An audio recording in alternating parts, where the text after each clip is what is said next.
সবাইকে স্বাগত। আপনারা যারা পরীক্ষা দিবেন আপনাদের পরীক্ষাটি লিখিত হবে। আমি আবারও বলতেছি, আপনারা যারা পরীক্ষা দিবেন আপনাদের পরীক্ষাটি লিখিত হবে। আপনাদের পরীক্ষার জন্য স্পেশাল একটি প্রশ্ন প্যাটার্ন নিয়ে এসেছি। ইনশাল্লাহ এই প্যাটার্ন থেকে 25 থেকে 30 নাম্বার অনায়াসে কমন পাবেন। শুধু ধৈর্য সহকারে সম্পূর্ণ ভিডিওটা দেখেন, আমি দেখিয়ে দিব কোন কোন বিষয়ে কোন কোন টপিক থেকে প্রশ্ন উত্তর আসবে, 100% হুবহুব কিভাবে কমন পাবেন, এই সকল তথ্য নিয়ে আজকে আলোচনা করব। আর বিশেষ করে বলে রাখি, আপনারা যারা পরীক্ষা দিবেন পরীক্ষার প্রশ্ন প্যাটার্ন যেমন থাকবে সেম প্যাটার্নে একদম শর্ট করে স্পেশাল শর্ট চূড়ান্ত সাজেশন তৈরি করা হয়েছে। সাজেশনটি নিতে স্ক্রিনে দেওয়া হোয়াটসঅ্যাপ নাম্বার রয়েছে, ইমো নাম্বার রয়েছে, দুটোর মধ্যে যে কোনো একটি মেসেজ করে সাজেশনটি সংগ্রহ করুন।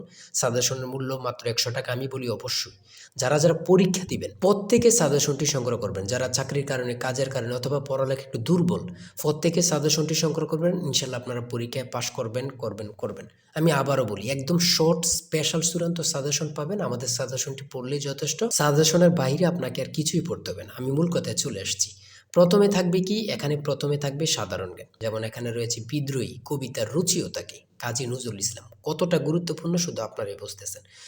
রবীন্দ্রনাথ ঠাকুর কত সালে নোবেল পুরস্কার পান, এটা কত গুরুত্বপূর্ণ আল্লাহ ছাড়া কেউ জানে না। 1913 সালে কত পরীক্ষা আসছে সেটা আল্লাহ ছাড়া কেউ জানে না। 3 নম্বরে রয়েছে বাংলা সাহিত্য।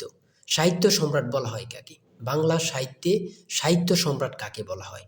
বঙ্কিমচন্দ্র চট্টোপাধ্যায়কে। তারপরে রয়েছে 4 নম্বরে বাংলা ভাষায় প্রচলিত 2টি চীনা শব্দ লিখুন। চীনা শব্দ লিখেন, অর্থাৎ আমরা যে ভাষাগুলো প্রতিনিয়ত বলতেছি এই 2টা ভাষা, যেমন চা, চিনি, যেমন এগুলো আমরা মনে করতেছি অনেকে যে এগুলো বাংলা না, এগুলো বাংলা শব্দ না, এগুলো হচ্ছে চীনা শব্দ।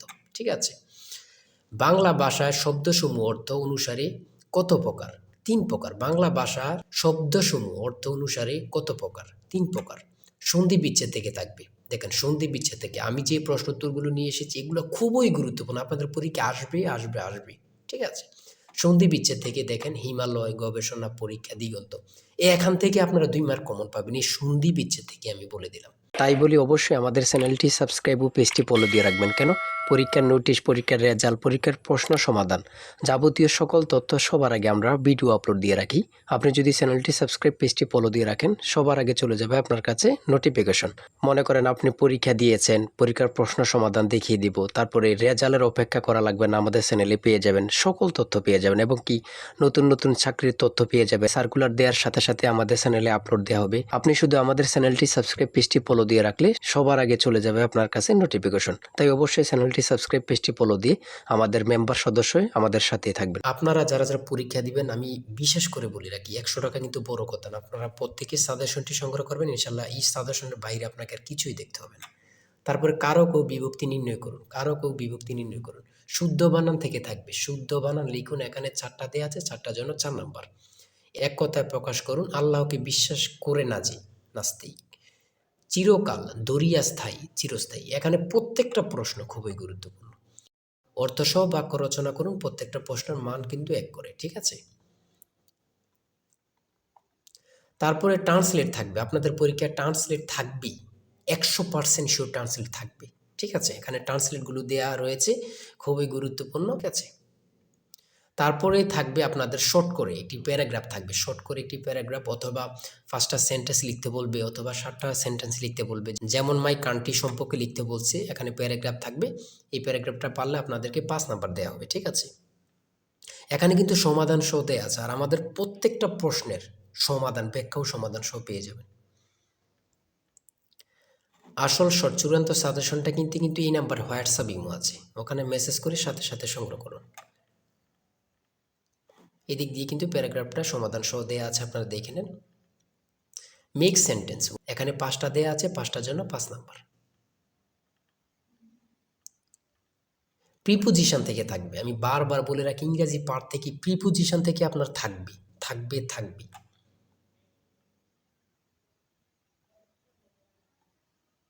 দেখেন, প্রত্যেকটা প্রশ্ন কিন্তু আমাদের খুবই গুরুত্বপূর্ণ। সিলিন্ডারের বিডিসি এবং টিডিসি বলতে কি বোঝায়? এই যে আমরা সিলিন্ডার ব্যবহার করি, এগুলো সম্পর্কে আসছে। ইঞ্জিন ঠান্ডা করার প্রক্রিয়া কত প্রকার ও কী কী? ইঞ্জিন ঠান্ডা করার প্রক্রিয়া কত প্রকার, কী কী? 2 প্রকার, একটা হচ্ছে বায়ু প্রবাহ আর একটা হচ্ছে তরল প্রবাহ। হ্যাঁ। তারপরে গণিত থেকে রয়েছে 35 লিটার অকটেন ও পেট্রোল মিশ্রণে পেট্রোল ও অকটেনের অনুপাত 4:3। এতে আর কত অকটেন মিশালে পেট্রোল ও অকটেনের অনুপাত 4:5 হবে। এখানে প্রত্যেকটা প্রশ্নের কিন্তু সমাধান সহ দেয়া আছে, ব্যাখ্যা সহকারে সমাধান সহ দেয়া আছে। জ্বালানি তেলের মূল্য 25% বৃদ্ধি পাওয়ায়, এই প্রশ্নটা কত পরীক্ষায় যে আসছে আল্লাহ ছাড়া কেউ জানে না। বৃদ্ধি পাওয়ায় তেলের ব্যবহার এমনভাবে কমানো হলো যেন তেল বাবদ ব্যয় বৃদ্ধি পেল না। গাড়ির মালিক তেলের ব্যবহার শতকরা কত কমালো? এখানে দেখছেন কতটা গুরুত্বপূর্ণ। এখানে কিন্তু সমাধান সহ দেওয়া আছে, আপনারা দেখে নিন। প্রত্যেকটা গণিত প্রশ্নের মান কিন্তু পাস করে, প্রত্যেকটা গণিত প্রশ্নের মান কিন্তু পাস করে, ঠিক আছে। 20 নম্বরে রয়েছে বাংলাদেশের দীর্ঘতম নদীর নাম কি? খুবই গুরুত্বপূর্ণ। বাংলাদেশের দীর্ঘতম নদীর নাম হচ্ছে পদ্মা।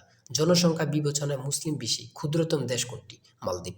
আপনাদের পরীক্ষায় এটা আসবে, যান বলে দিলাম। তারপরে এদিক দিয়ে রয়েছে 22 নম্বরে, কোন সুলতান 17 বার ভারত আক্রমণ করেন? কোন সুলতান 17 বার ভারত আক্রমণ করেন? এটা খুবই গুরুত্বপূর্ণ। সুলতান মাহমুদ। 60 গম্বুজ মসজিদ কোন জেলা অবস্থিত? বাগেরহাট। 60 গম্বুজ মসজিদ কোন জেলা অবস্থিত? বাগেরহাট। এই প্রশ্নটা কিন্তু চাকরির পরীক্ষা এখন অ্যাভেলেবেল আসতেছে, ঠিক আছে। বাংলাদেশ বিমানের স্লোগান কি? বাংলাদেশ বিমানের স্লোগান কি? আকাশে শান্তির নীড়, আকাশে শান্তির নীড়। গণচীনের প্রতিষ্ঠাতা কি? গণচীনের প্রতিষ্ঠাতা হচ্ছে মাও সেতুং, মাও সেতুং। আধুনিক মালয়েশিয়ার প্রতিষ্ঠাতা, আধুনিক মালয়েশিয়ার প্রতিষ্ঠাতা কি? Mahathir Mohamad, Mahathir Mohamad. BRTA, BRTA এর পূর্ণরূপ কি? Bangladesh road transport authority, Bangladesh road transport authority. পূর্ণরূপ থেকে আপনাদের প্রশ্ন উত্তর থাকবে, এটা ধরে নেন, ঠিক আছে, আমি বলে রাখি। তারপরে 29 নম্বরে রয়েছে বাংলাদেশের চিংড়ি সম্পদকে কি বলা হয়? হোয়াইট গোল্ড, যেটা সাদা সোনা। বাংলাদেশের চিংড়ি সম্পদকে কি বলা হয়? হোয়াইট গোল্ড, সাদা সোনা। এই প্রশ্নটি আপনাদের পরীক্ষা আসবে, যান বলে দিলাম। তারপরে 30 নম্বরে রয়েছে নীল নদের দেশ কোনটি? নীল নদের দেশ কোনটি? মিশর। নীল নদের দেশ কোনটি? মিশর। দুটি ইলেকট্রিক গাড়ির নাম বলো, দুটি ইলেকট্রিক গাড়ির নাম বলো। বাংলাদেশের রেলওয়ে কয়টি অঞ্চলে বিভক্ত? বাংলাদেশের রেলওয়ে কয়টি অঞ্চলে বিভক্ত? দুটি। তারপরে রয়েছে পরিবিবির মাজার কোথায় অবস্থিত? পরিবিবির মাজার কোথায় অবস্থিত? লালবাগ কেল্লা, ঢাকা। পরিবিবির মাজার কোথায় অবস্থিত? লালবাগ কেল্লা, ঢাকা। চলন বিল কোন জেলা অবস্থিত? চলন বিল কোন কোন জেলা অবস্থিত? নাটোর, সিরাজগঞ্জ, পাবনা। চলন বিল কোন কোন জেলা অবস্থিত? নাটোর, সিরাজগঞ্জ, পাবনা। আমি বলি প্রশ্নটি আপনাদের পরীক্ষা আসবে। বাংলাদেশের রেলওয়ে কয়টি অঞ্চলে বিভক্ত? এটা কিন্তু গুরুত্বপূর্ণ। চলন বিল কোন কোন জেলা অবস্থিত? এটাও কিন্তু গুরুত্বপূর্ণ, ঠিক আছে। এই প্রশ্ন উত্তরগুলো কিন্তু খুবই গুরুত্বপূর্ণ। আর আজকের ভিডিও এই পর্যন্তই। আপনারা যারা এখনও সাজেশনটি সংগ্রহ করেননি, দ্রুত এই নাম্বারে হোয়াটসঅ্যাপ ইমো আছে, চূড়ান্ত সাজেশন কিনতে হোয়াটসঅ্যাপ অথবা ইমোতে মেসেজ করুন। এই নাম্বারে হোয়াটসঅ্যাপ অথবা ইমো আছে, আপনারা প্রত্যেকে আমাদের সাজেশনটি সংগ্রহ করে ফেলুন। দ্রুত মেসেজ করে সাজেশনটি সংগ্রহ করে ফেলুন। ইনশাল্লাহ সাজেশনের বাইরে আপনাকে আর কিছুই পড়তে হবে না। আজকের ভিডিও এই পর্যন্ত। সবাই ভালো থাকবেন, সুস্থ থাকবেন। আল্লাহ হাফেজ।